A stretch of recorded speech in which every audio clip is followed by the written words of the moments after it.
Good morning, everyone. Thank you for coming. I know it's kind of hard to roll out of bed a little bit earlier for, before work. So, but yeah, thank you for, including me on the start of your guys' day, and I'll try to get you guys out here as quick as possible. Because, anyway, yeah, I'm not like the best public speaker, so I'm going to keep this as casual as possible. That's just like the way I do it. So don't expect to be like, I don't know. I don't like classroom settings, and like that to me is like kind of boring. So.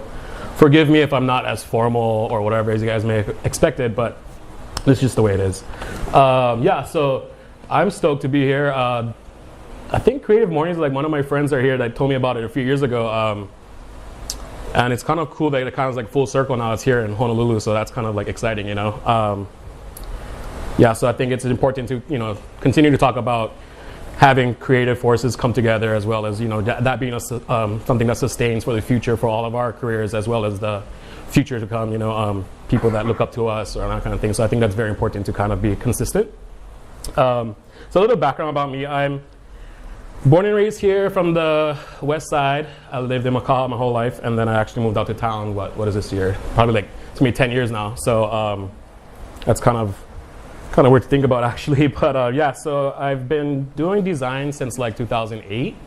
That's kind of like just before I graduated college, and I've been doing it ever since. So I've been fortunate that I've made the connections along the way, people, being not to be so literal, but including me on their journey and having me, passing me on and like having to just go forward in my my own endeavors and that kind of thing. So that's something I'm very appreciative of as well. Yeah, so like I said, I graduated in 2009 from UH, and I design clothing for a living. I also dabble in other things too, like how we all do to just keep the lights on at home and all that stuff. So I also do styling, photography, brand consulting, all that kind of stuff. But, very much jack of all trades and master of none of them. So, yeah, so I think to me, what the theme to me was like, I had a hard time kind of like wrapping my head around it at first, because I just tend to overthink. But I think design in itself is very inclusive, and that to me is like shouldn't be a no-brainer, and it's just like nothing that I ever thought was separate. Like to me, when I design with the person in mind, it's like I'm already including someone, or I'm including an image, or I'm including this, person or this muse that I see that I feel like would personify what I vision and all that kind of thing. So like I've never really thought about like how exclusive I think design could be, because I feel like naturally design is already inclusive. So that's kind of like what I'll be talking about. I'll be dabbling a little bit about my process, I guess, and like how I see that being inclusive on my journey of being a designer and all the kind of things, as well as another topic that I kind of didn't want to talk about, but a friend of mine thought it would be important to kind of like touch up a little bit about social media. So that's kind of like the two things that I kind of do. So yeah, so I'll put a little like quick slideshow together, but so yeah, I'm a fashion designer professionally, and like I said, it's something that I geek out about. It's something that I'm very passionate about, so it's like something that I just can't stop thinking about and stuff. So I design clothing for women primarily, and I just started doing some men's stuff, but that's been all a pretty wild experience as well, just trying to figure that stuff out.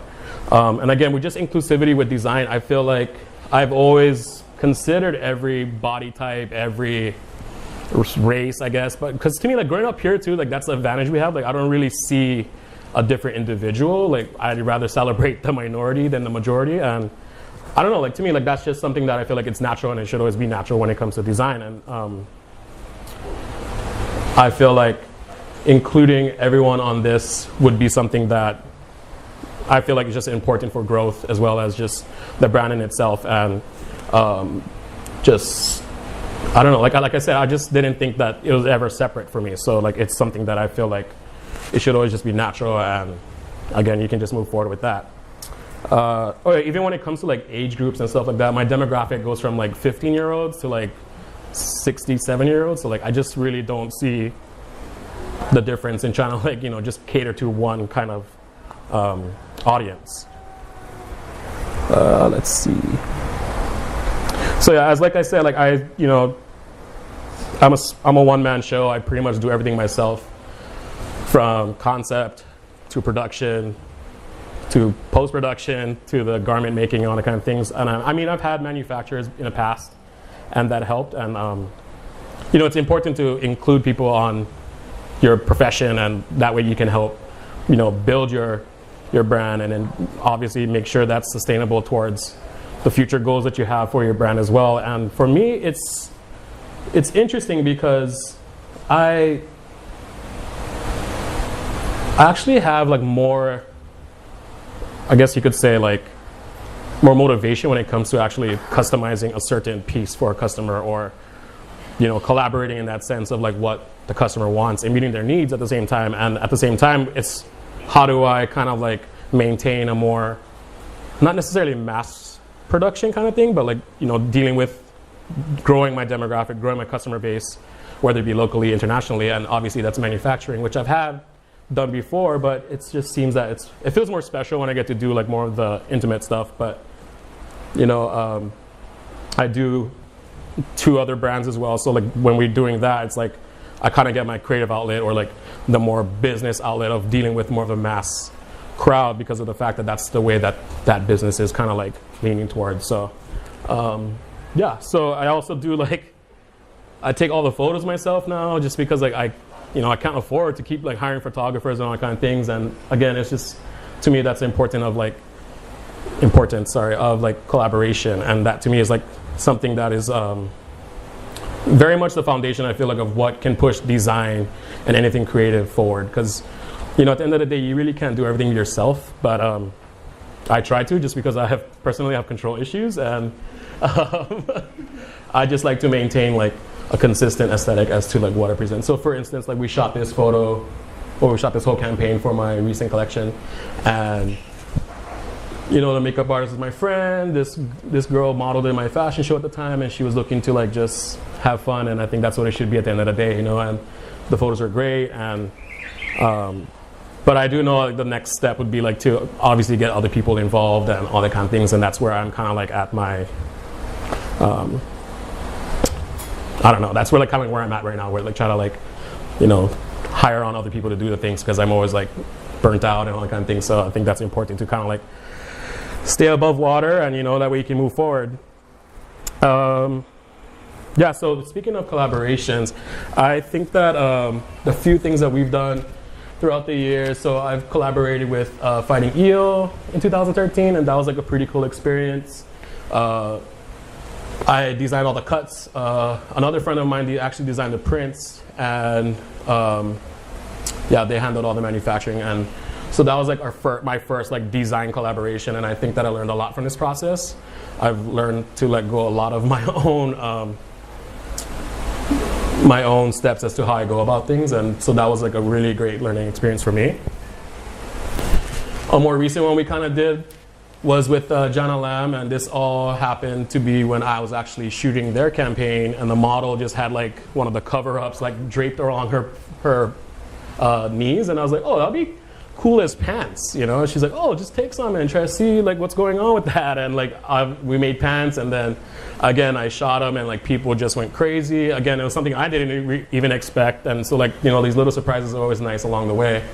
And so it's like being open to something like that, like obviously changes the game of how to go about things. And in the end, we did a pretty.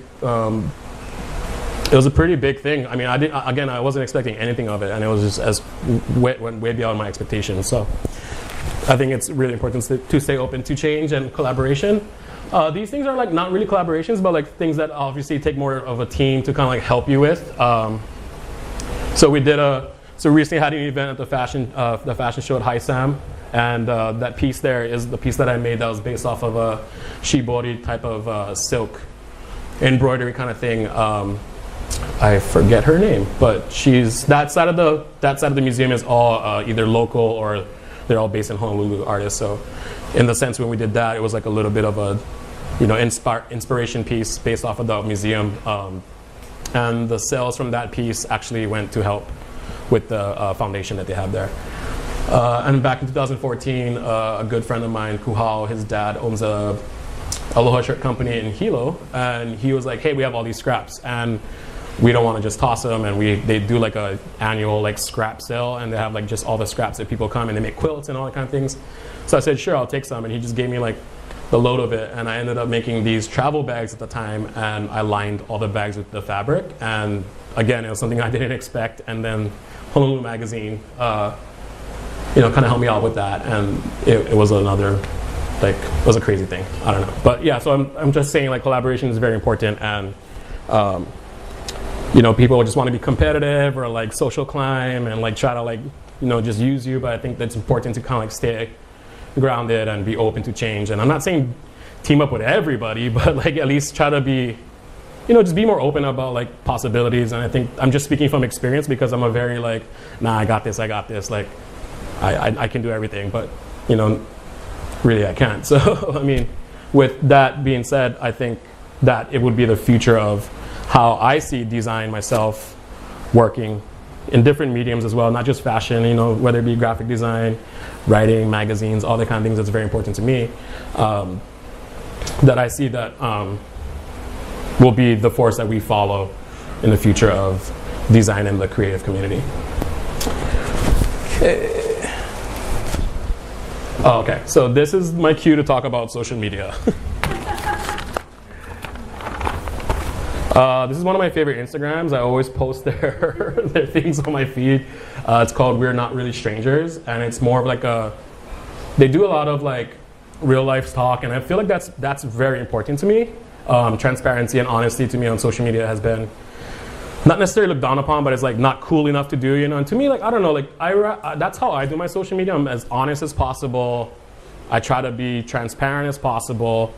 And I celebrate the lows just as much as I celebrate the highs. And sometimes I know it's maybe too much, but I just feel like that's a way for me to express to my following and just making sure that it is real. And like, like it's, to me, it's like solidarity across the line. Like, it's just like, hey, whatever you're feeling, I might be feeling too. And I know there's different extremes to that. But yeah, so this one particularly says, scroll your phone gently down the feed, merrily, life is but a screen.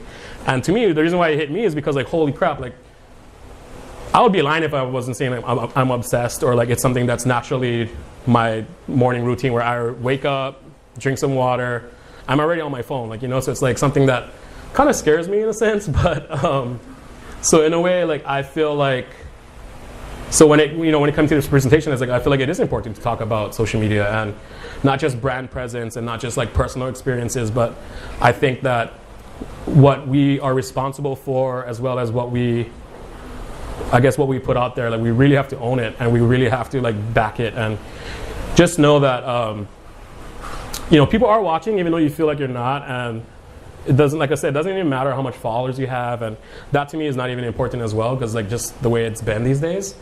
And I feel like it should be something that you take advantage of to benefit others, rather than like trying to benefit yourself by taking advantage of everybody else, So, I mean, we all see that every day, and I feel like the honest approach to how you utilize social media platforms, whether it be Instagram, Twitter, whatever we use.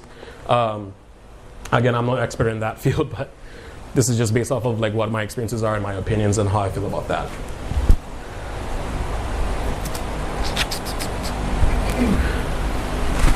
Oh. Being an influencer, I have a very difficult time with that word. There's a lot of stigma around that. And I feel like it's just because of the fact of how we kind of see what an influencer is, I mean, I'm not waking up every morning with fresh cut grapefruit, topped off with fizzy champagne in my bed, and like strategically placed between a beautiful girl and myself, and like just waking up in a perfectly made bed. I mean, come on, that's not real. I mean, you did take the time to do that, and I feel like, to me, that's kind of like not like what I see social media as, and we've been jaded by that at the start of it, and thankfully, I'm born with the emergence of the internet and all that kind of things, and having to be a creative before Instagram, I think, is a big advantage, because I always tell myself, like, these people who crave this kind of attention, or like latch on to the idea of social media being them in real life as well. I feel like, what if social media just disappears tomorrow? Like, what would you have? And like, to me, like, that's what's important to me, to keep this legacy going as to what I do outside of social media. And that's why I don't really I don't see myself as a social media person, you know. Like I appreciate the fact that people are willing to follow along and see like what I experience, you know, individually as well as with, you know, a lot of the people that I'm involved with. But at the same time, I don't see why that should be something that should hold you back from actually pursuing something. And not because you're posting about it doesn't mean you're not doing anything, you know. A lot of people that I look up to, they don't even have social media. Or, you know, there's that saying, right, like legends don't really ask for the spotlight. And it's true. I mean, there's a lot of photographers I look up to, a lot of fashion designers that they don't even know what social media is, because, you know why? They're too busy killing it. You know, they're just like, they don't have time for this stuff. And I feel like that's important to kind of like, that's just where I stand with social media. And again, it's not a bad thing. It's just the fact that I want to prove that it's just like something that, like I said, it's everybody has access to this. And I feel like that's important to just, you know, live our true selves and like promote like just honest things that we're doing on a day-to-day basis. But when it comes to branding, I feel like, you know, there is curation that needs to take action here. And again, that should also be done in a very honest way. Like my thing, for instance, for my Instagram, for my clothing label, I tend to want to keep shooting in Hawaii, but I don't want it to look like Hawaii. Only because I feel like that's also redundant, you know, like I'm not the bikini babe showing my butt, you know, getting the followers every day. I mean, obviously I look good in bikini, but like, you know, to me, like I just want to promote what you actually do. And like, I mean, if you actually are a beach bunny and that's what you do every day, hey, power to you. I wish I could do that, but I can't. So, yeah, so I think, to me, I try to think of different ways to kind of like, every time I'm promoting something or, you know, showing something that I'm doing, I always try to take a different approach. Only because I know the game's ever changing, and people, you know, we see the same stuff every day. Now we're filtrated with ads and all that kind of stuff, and I'm just like, why are we seeing this stuff, you know? And, you know, the whole algorithm like made everybody trip out, and I would be lying if I say, if I wasn't, but like now that's behind me. Like, you know, so there's strategic ways you have to go about it. I mean, I have a few friends that work at Instagram, and they're telling me like, oh yeah, if you post this much times, they hold it back and then they post it again. And someone's like, I don't care. What I care about is like just, you know, keeping my audience informed, as well as those who care will eventually follow. And I'm not just talking about like on Instagram, but they'll follow suit as to what you're doing, whatever it may be. And I actually find social media, I think the importance for me for social media now is actually communication rather than trying to promote items and all that kind of thing. So a lot of people are very clueless as to what you're doing. And again, it's because we're just scrolling up and down all day, you know? So it's just like something that I think that's important to be like very just be open to evolution, I guess you could say, about how, you know, you did one thing and maybe that worked, but try to tweak it a little bit and like go on to the next step. And I think that's also something that could create kind of like traction as to like showing that you're actually putting an effort to embrace change and like, you know, bringing that forward within your brand and then within yourself as well. Okay. Oh yeah, so just to like kind of wrap up on that,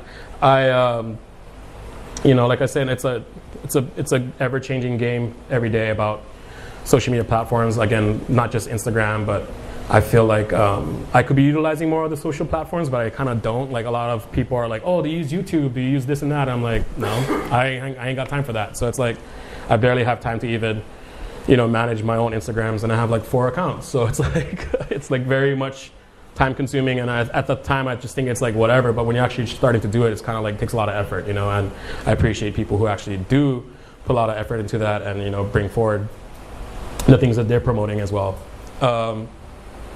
Yeah, and I think I just wrote some notes saying like, I think it's very important to keep the morals of your brand as well as the morals of your personal life. Maybe keep it separate, maybe put it together. I don't know. I kind of do it all. So it's just like I said, I don't have a formula to this. So like, I'm not telling you guys what to do or what not to do, but this is just based off of my own experiences that have been kind of working for me. And I feel like when it comes to, you know, business and branding as well, we have to keep in mind the generation that's up and coming, and they're more like, let's just say I read an article, and they're very much dipping into a lot of different industries, whether it be nightlife, you know, restaurant, health industry, all kind of things. And it's because of the generations coming up, they pretty much live their lives on phone, and you know that's why like they have ultimate access to what's going on and all kind of things. But then this article also talked about like how they're trying to be healthy because healthy is a big thing now, and like they don't really go out and drink, so a lot of the bars are kind of getting hit with that. And a lot of my friends own bars, and they're just like, oh, you know, like it's been kind of slow these days. But I'm like, well, you know, that's unfortunate because when we were growing up, like that's part of our life, and then now we're getting older, but like, oh, maybe we shouldn't be going out as much. But then, yeah, so I think like it's important to kind of like not necessarily try to persuade the upcoming generation, but kind of embrace the fact that that's the way that they're kind of growing up. And even when it comes to dating, I mean, there's like 1,000 dating apps now, you know, and like you try to like meet up in person and it's like awkward, you know, and all kind of things. And I hear experiences from our friends like, oh yeah, like, you know, met up with this person and I don't know, it's kind of weird and we just said goodbye and that was it. And I was like, oh, so a lot of the times it's good to be old-fashioned and, you know, actually like put in the effort into like meeting someone, and not just like for intimate relationships. I'm thinking that's important for like businesses as well. And, you know, we do have a lot of these tools that help us connect everyone around the world way easier than it was back in the day. And I think I'm just trying to stress the fact that we should be using that as an advantage to benefit yourself as well as everyone, and not just like taking advantage of everybody's time and, you know, that personally. So, but yeah, I think that's it. That's all I have for that. But yeah, I think that's what I have with my thoughts about design and social media. Again, thank you guys for being here. Thank you for your time. And we're going to open the floor now for some Q&A. Don't be afraid to ask questions. I don't know, like I said, it was like something very vague and like something that I just wanted to put together quickly. So if there's something that you guys had like a question about, by all means, just ask it. I can answer it for you. Did you design your shirt? No, I didn't. Yeah. However, this is a Sigzane, and it's a great shirt. Yeah, so I got this from Sigzane. Yeah, I mean, not just like the print and stuff like that, but sorry to disappoint you. Yeah, for me, it's like, again, when I first started Instagram, obviously it's like trying to like create FOMO or like trying to be like, oh, look what I'm doing today, losers. Like I'm doing this. And it's like, but you know, like, I mean, I was 100% honest, by the way, guys. Like, I just think, like, to me, it's like, if I'm doing something, I just have, like, this is what I'm doing today, you know? And, like, I want to share this with the world, and I just want to be that person to be like, hey, you know what? I work hard, too, and I deserve this time off and all kinds of things. But, like, you know, it's funny you ask about, like, if I have that thing in mind. Again, it's something that it's already natural to me. Like, I don't think, like, oh, I think so-and-so like this photo, so I'm gonna like post this, or like I think so-and-so's gonna like this color, so I'm gonna make this. So a lot of the times it's not selfish, I don't think, but I feel like I don't really think about that kind of stuff. I mean, I'm sorry if that doesn't answer your question, but like I feel like, again, I think it's just a natural thing for me to already have an idea of including people on this so-called journey, just one photo at a time, you know, so that's the way I see it. Yeah.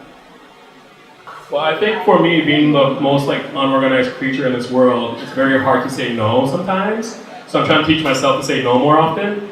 However, I don't like missing out on like cool things. Like I don't even care if this is not even broadcast. It's just like, if you have a great idea that I'm all about, like I want to be a part of it. Like even if it's like a small part, but I understand what you're saying. Like it's hard, and I think the answer to that is really just prioritizing it as to like importance. It's like how to, again, like is this worth their time?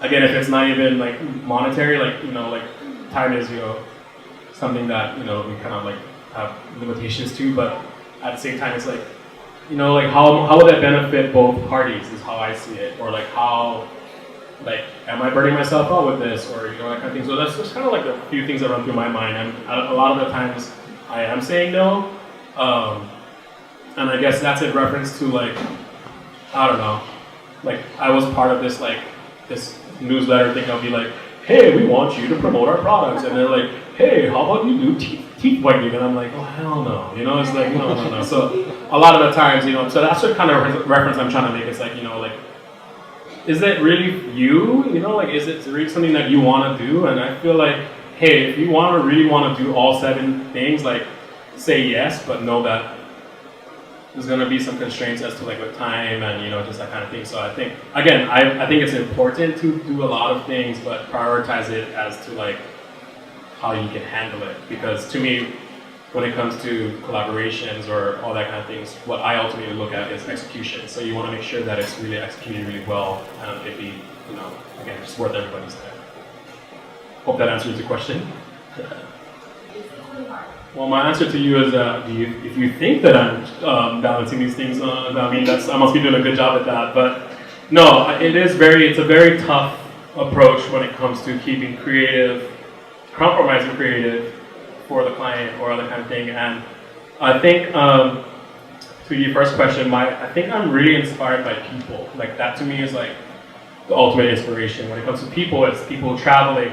What are we doing? What's the profession? Like, how do I integrate my brand, my things with you, as well as people who do extraordinary things. Like, I look up to architecture a lot. I look up to obviously a lot of different designers. But the forefront of it's people who are doing these things, and I think that nature too. Obviously, it's just like the normal stuff, like nothing out of the ordinary. But I do like.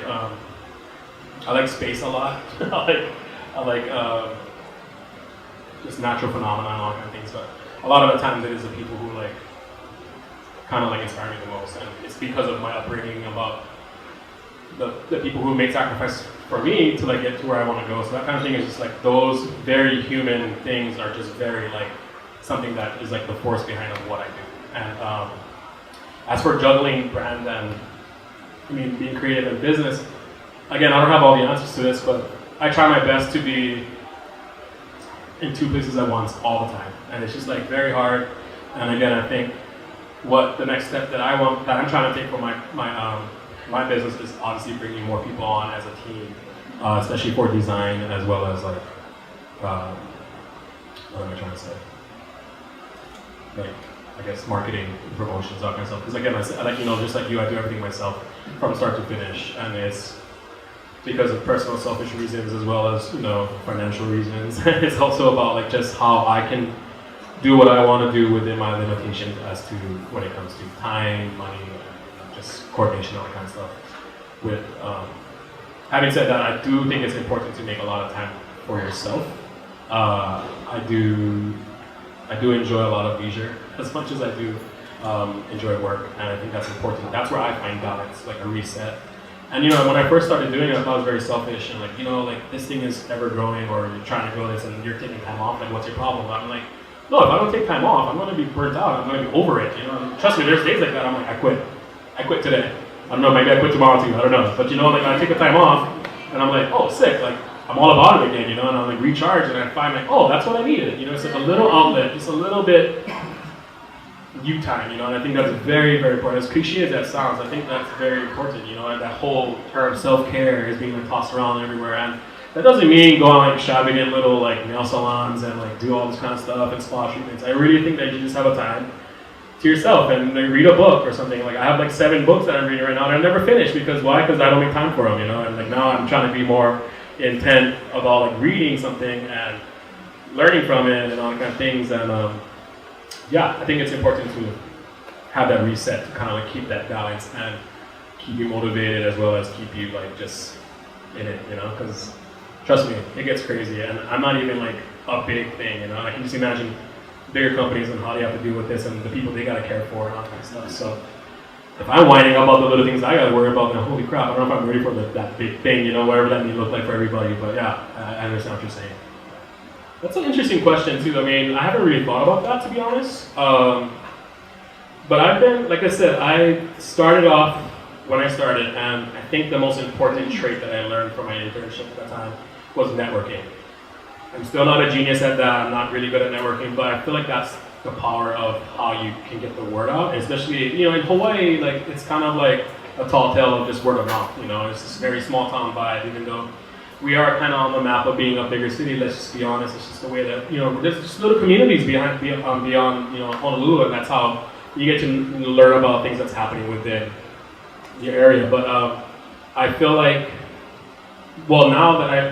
the research that I've done on myself, and when I say research, I just think about what's working for me, is the fact that I think intimacy is very important, and I mean it on a level with your audience. It's as irritating it is to get the emails, if you limit the email blasting to twice a month or whatever it may be, to me, I've found a lot of return on that, like to make it sound more specialty, and like I said, it's just a very honest message. Be like, hey, just checking in on you, like what's up, like here's what's going on, and a little brief thing like that.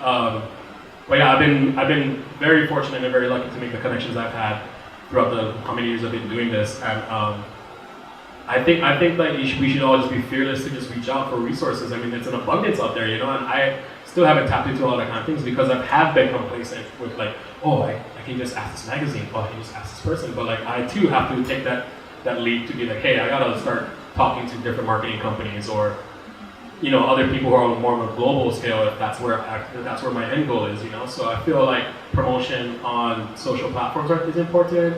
The email thing, I just feel like we try our best to go out of our way to do something so extreme and different where I feel like sometimes the little things that were given to us in the beginning works just like that, like as simple as emails and little flyers. I mean, I know we're trying to be more conscious with like environmental issues, but I think word of mouth is very important here. Having said that, we definitely have to kind of like see how we can gear towards getting more people involved and like helping you spread the message as well. And I think that's something that I'm kind of trying to figure out as well too. So thank you for asking that. Yeah. Anyone else? You know what? That's been a question that's been kind of like the popular question amongst myself and my creative friends as well as the community that we're a part of. I feel like when we, and again this is personal experience, I feel like if we limit ourselves to one thing thinking that it can't happen in a certain place, that's just us killing the bird for ourselves. It's like you do what you want to do and put it out there, but just know that you won't please everyone, And I think having that mindset helps you just like be fearless and go for it. I mean, let's be honest, when I first started, I was like, I don't know what the hell I was doing. To be honest, I still don't know what I'm doing really, but whatever I'm doing, I'm learning along the way, and I think that's important. As for artists thriving here, I think 100%. Hawaii is a very unique place. There's obviously different approaches we have to do to kind of like help spread art in all different kind of mediums. And like I said, I've been fortunate to have a lot of creative friends, and like they do different things, and like we support each other, and that's what I was trying to get. That's actually what I meant to talk about, is like for the future of design, especially in Hawaii or smaller communities, I think it's important to kind of like band together. And again, it's the whole idea of collaboration and being open to being a collaborative force to be competitive with whatever else is happening around the world, and show that there is a strong base of a lot of talented people here, and people get discouraged easily. I mean, I get discouraged easily still to today, and I think it's the fact that we have to be more aware, spread awareness of a creative movement here, be very supportive of other creative things that are happening here. And I think just you guys, honestly, just you guys showing up today made me like, oh crap, like people actually care, And to me, like when there's strength in numbers, and it's just like when you start to like formalize an idea, hey, put it out there and see what people say about it, And again, art isn't dead, man. Like it's everywhere. Like we tend to think it's not, and like you just look around here, like like what we see here is art. What I'm doing is art, but not like my form of art, but like people do a lot of things, and I think we expect it to happen overnight. Be like, oh, I did this one painting and I want to sell for $1 million. Why hasn't it sold yet? And it's like, well, maybe you have to take some time to kind of like see like what's really going on. And I think the approach for me is like, I do it for myself, like this is what I envision, this is what I want to share, so be it. Oh, you don't like it? That's totally fine. I don't care. Like, it's like I didn't do this for you per se. I did it from like what I envisioned, what came out of it, and I'm happy with it. Or obviously it's not ever going to be perfect, because that's not what we should be striving for that. But I think it's very important to put out quality art, though. Like it's just like this world is saturated, not just Hawaii. Like, can you imagine bigger cities? Like everybody sees everything, and it doesn't take an art museum to tell you how good you are either. Or it doesn't take you a store to tell you how good you are. It's just like, no, just keep practicing, and if this is something that you're gifted to have, and you're sharing with the world, and just so happen you made a business out of it, then so be it. This is what comes with it, And I think taking responsibility is also the key to it, And just know that I also have to learn that things don't happen overnight. And I always feel like when it comes to design too, like, am I too forward? Am I too safe? Am I in between? Like, where do I want to be with this? And a lot of the times, I feel myself struggling with that as well. So I start asking myself, like, is art alive? Is art something that can thrive here? And I think 100% totally yes. You know, like I've seen more artists emerge throughout the last 2 years than I've ever had in the last 10 years. You know, and it's because people are taking that step to be courageous in their craft. And again, you're not doing it to please everyone. You know, like, you know, first step to failure is trying to please everybody. You know? So it's like you just try to find people who appreciate what you do. And you know, like for instance, when I do fashion shows, I don't like to be in the public eye, to be honest. This is a big step for me. So it's like when we had our recent fashion show, like they're like, oh, it's only not everybody's here yet. And I was like, oh, I don't care. My family's here, my friends are here. This is the people I do it for, you know. And the turnout we had that time, it was like very unexpected. And I'm like, holy crap! Like people want to be a part of this, and like that to me just shows like I'm stuck in my own head all the time, thinking like, oh, this is useless. Oh, I just wasted all my time doing this. But like, no, people want to see what you're doing, you know, no matter what scale it is. No matter what you're doing, you know, kind of thing. And again, it's just the artist's responsibility to kind of like take action and take responsibility for what you put out there. So I think that's something that you should keep in mind. Well, I think it's individually. I think it's more of like insecurities that help like drive that kind of force, you know. And it's just like something that if you're not confident in what you're doing, then why are you even doing it, you know? And like to me, when people say stuff like that, it's like you want people to know, like, oh, hey, somebody asked me for free work, and oh, that's not worth my time. Like nobody cares. You know, it's like, just do what you're doing, and you know, like you don't have to boast about like, oh, how's this person trying to get like free work out of me and all that kind of thing. And it's just like, why are you saying that? Like why? You know, like that should be something that should be resolved internally. You know, but I totally get what you're saying. It's because like a lot of people would send me messages and be like, oh, look, so and so like copied this, and I'm like, it's not. I didn't invent the wheel, man. Like people, like you know, like that kind of thing. And so I totally get what you're saying, and I don't know if I'm answering your question, but. Yeah, again, I think it's like all like inner, like demon, I guess you could say, that tells us those kind of things. But it also is the fact of how you want to like kind of like navigate that. You know, like I do a lot of free stuff. It's because I know for a fact that these people that I work with will have my back too, and if I ever need a so-called favor, they will kind of like try to contribute as much as possible. However, when it does come down to like the money thing and the local versus global, I feel like you should treat everyone the same. I'm not saying like charge it up because you know that this company is small. Be like, hey, here's my budget, here's what I can do for you. However, if you need X, Y, Z, this is going to cost this much, but let me try to compromise something with you or negotiate something with you as to how to make this work, because that's something that if you really want to be a part of it, that's where you kind of like I said, that's where you navigate as to how you want to go about it. And again, if it's going to be coming out to where you don't get paid at all, then are you okay with that? You know, and like how does that, again, I'm all about benefiting all parties. It's like, how does this benefit me? Maybe not at this instant. How does that benefit them? Again, maybe not at this instant, but later on, like, hey, remember at one time you helped me with this? Hey, could I ask you to help me with this? You know? Yeah. And even if it does end up being something like, oh, you know, I have to pay you as well. At least they're making time for you to be there, and I mean for them to be there and actually contributing to what you're doing. And again, I think that's where I see it at, you know. Right. Yeah. So the hard part. Yeah. So that's the part I, you know, trust me, that's the part where I still kind of struggle with too. And I'm just like, I guess, you know. And it's just like, and I think at the end of the day, if you know your worth, you know your worth, you know. And again, it's just like something. I don't know if it's something you want to really do, and it's gonna be no money or little money. Like it doesn't matter, you know. Money will come and go, but again, it all depends on how that will be on you, you know. Like so, you don't want to be that person being like, oh God, this person asked me to do it for free, and now they're posting on their websites and da. Like you can't be that person because you already said yes, you know. So it's like I don't know if you see it, but I see it like every day from people like them complaining about it. Right. It just makes me think about it all the time. And again, I think that's something that shouldn't be shared on like social media, you know. It just creates that stigma about like, oh, Hawaii's cheap, or people don't. I mean, don't get me wrong, like, the budgets are really tighter here, obviously, because we don't make budgets for creative movement, and people think it's not worth it, you know. And I feel like that's the problem with it. Like for me, with the fashion industry, is like when we did this museum thing, we're like, oh, how do we get the state involved? Like, oh, it's very hard to get in contact with them. I was like, oh, is it? You know, so it's like I could just call like a few numbers, and they're like, oh, it's a very long-term thing, and I'm like, well, I'm willing to put the time in it if it's going to benefit the future, you know. Like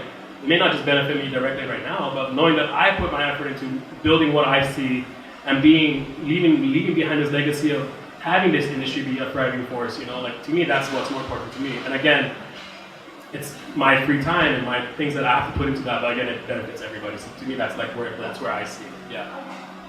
Well, I think again, that's like more like relationship based. You know, like I said, I'm still working on, and I've been working on creating a my own network of people that I can rely on.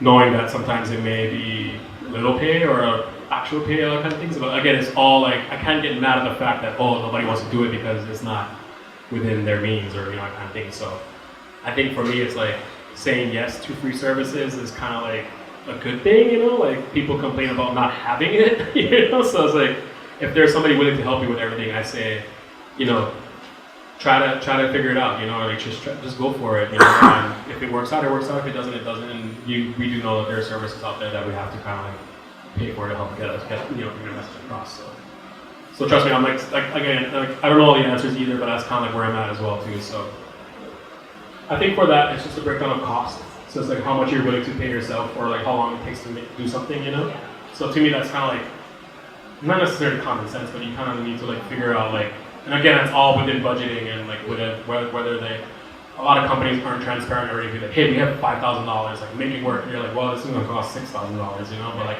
the way I do it is like the breakdown of like how much does this cost to do it, how much am I paying myself to do this for my time, you know, that kind of thing. As for the blurred line between being a student and a designer, I feel like we'll be students for the rest of our lives because we're always learning, but. As a designer, I take full confidence and position of that because if that's what I'm going to be, if that's what I'm putting out there, then that's who I am, you know? Again, it's something that I just didn't crawl into and just like stood up right after college and be like, I'm a designer, everybody, like this is me, but it's, at the same time, it's like I need to take full responsibility of what I want to do, and I don't care if anybody takes me serious or not, but there's, you know, going to be situations that people have to take you serious enough to kind of like make a living. So at the same time, it's like how you put yourself out there. Know that, you know, there's fluctuation of prices out there and we all gotta eat and food is getting cheaper, rent is getting cheaper, so just know that there's a lot of things you factor into it. And again, it's just gonna be from situation basis, like how big the project may be and all kind of things. But I do also like have a hard time being like, okay, so this person do they have money for this? Do they not have money for this? Let's just shoot for the stars and see if we blast off. But if not, let's just try to figure out the common ground. For an example, like a graphic designer, someone I know might be really talented, and then they're selling their logos for like 150 something really low, and someone else is, you know, like, I'm not going to go any lower than 2,000, or, you know, how do people find their numbers, and then how can you compare and justify, like, this logo's worth more than that? I just think that it's all resume based, like people be like, well, I did something for whatever, this big surf brand, and they paid me $8,000, so therefore, if I'm going to do this for you, you're going to pay me $8,000, but at the same time, it's like, with my experiences, I'm like, okay, what do you want? And let me try to meet you halfway because, again, if it's a project or something that I feel like will benefit both parties, and again, it's not selfish to think that, you know, it's like, you have to know your value, know your worth about like, oh, okay, well, if I'm doing this, then I kind of like taking time away from doing what else I could be doing, so is it even worth it, you know? So, again, it's just, numbers is a tricky thing just because it's hard to gauge, especially at introductory level. Like, trust me, I sold things for like, way less than what it should have been, and when I tell my friends who think, they're like, you did that, like, that's like a third of what you, like, you know, so like, again, it's just knowing what you can do in the time frame and all that kind of thing, and how much time it's going to take, and again, just keep it in mind, like, if they may or may not have a budget, that kind of thing, like, that's kind of like where I see it at, and like, sometimes it's okay to say no. I mean, if it's not going to, like, if they really want to lowball you, and it's not telling you, like, oh, you're not worth it, it's not that, it's just the fact that they can't afford it, or like, they really cannot budget that into like what they have to pay. So like a lot of the times you will have to say no, and again, that's also okay. You're finding your base pay. Yeah. You kind of get that like project you do kind of. Yeah, it's all project based. Like it's just like if this is going to take me 5 days instead of 2 days, then obviously that's going to be a little bit more money. You know, like cheeseburgers aren't 25 cents anymore. You know, so like you know they're like $1 something now. So like times change. You know, like things costs change and all kind of things, and you know how do we kind of do that within being reasonable at the same time. I think that's what's important. Yeah. But anyway, thank you everybody for listening, and you know again just being here. But yeah, have a good day.